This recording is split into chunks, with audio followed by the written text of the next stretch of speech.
Welcome back. We are still talking sports, and Trayvon, a lot of excitement right now for baseball fans. The playoffs are here. Seems like forever since the Orioles have been in the playoffs, and like I said, Camden Yards was rocking. The fans love that environment. Giselle, who do we have this afternoon?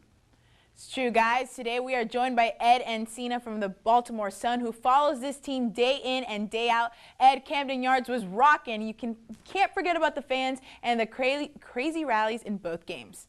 I think this year they're much more excited because I think they think that this team can legitimately, go deep in the postseason and even win a World Series. So you could tell that in the crowd. You could tell that you could tell that they were that excited. But also, people who follow the team all season long know that that this team really kind of their late inning rallies are really not rare.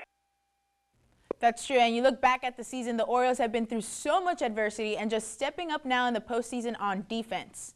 A big thing has been getting J.J. Hardy back. He's been obviously he's won the Gold Glove the past 2 years at shortstop, and he's really kind of been the glue that's kind of held the offense together. He missed some time the past couple of months with some back issues, but he's back, and he's so important to that defense, especially in the infield.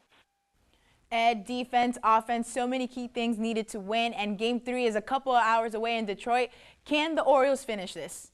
At the end of the day, since they have this lead, they really have to look at it as knowing that they only need to win one more game.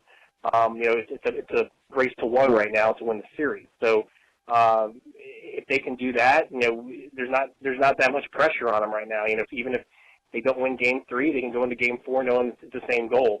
Obviously, they don't want to get back into a Game 5 necessarily, where it's a do or die when they've accumulated this lead. But I think right now, the pressure is really off the Orioles, and I think that's the biggest advantage they have is that they can go into these games into maybe a hostile environment in Detroit, knowing that they don't have to be perfect. And I think that under the spotlight of the postseason, that's really a big plus. Ed, thank you again. A busy day for you. And guys, for us here, if the Orioles can keep their bullpen in order and continue to make huge plays defensively, World Series, here they come. But I know it's one game at a time. You're absolutely right at that. Well, I certainly think things are looking up. You got the 2-0 lead.